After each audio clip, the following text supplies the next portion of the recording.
Rangkaian ini terlihat seperti sebuah sistem sederhana yang menggabungkan beberapa komponen elektronik untuk mengukur suhu dan kelembaban, lalu mengontrol sebuah output, mungkin lampu atau perangkat lain, berdasarkan nilai yang terukur.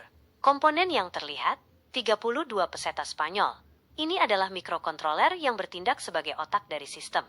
32 peseta Spanyol akan memproses data dari sensor, menjalankan program yang telah diunggah, dan mengontrol output. DHT-22. Ini adalah sensor suhu dan kelembaban. Sensor ini akan mengirimkan data suhu dan kelembaban ke 32 peseta Spanyol. Relay. Komponen ini digunakan untuk mengontrol perangkat listrik dengan daya yang lebih besar.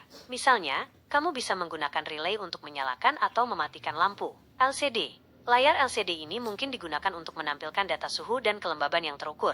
Resistor dan kapasitor. Komponen-komponen pasif ini biasanya digunakan untuk mengatur tegangan, arus, atau frekuensi dalam rangkaian. Cara kerja. Perkiraan. 1. Sensor DHT-22 mengukur suhu dan kelembaban lingkungan sekitar.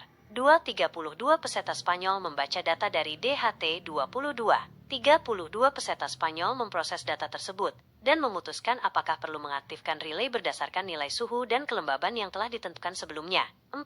Relay akan mengaktifkan atau menonaktifkan output, misalnya menyalakan atau mematikan lampu, sesuai dengan perintah dari 32 peseta Spanyol. 5. LCD akan menampilkan data suhu dan kelembaban secara real-time. Fungsi rangkaian. Fungsi utama dari rangkaian ini adalah untuk membuat sistem otomatis yang dapat mengontrol perangkat listrik berdasarkan kondisi lingkungan. Misalnya, kamu bisa mengatur agar lampu menyala secara otomatis ketika suhu ruangan terlalu tinggi atau kelembaban terlalu rendah. Catatan. Detail koneksi. Untuk memahami cara kerja rangkaian secara lengkap, kamu perlu mengetahui detail koneksi antara setiap komponen, seperti pin mana yang terhubung kemana. Program 32 peseta Spanyol.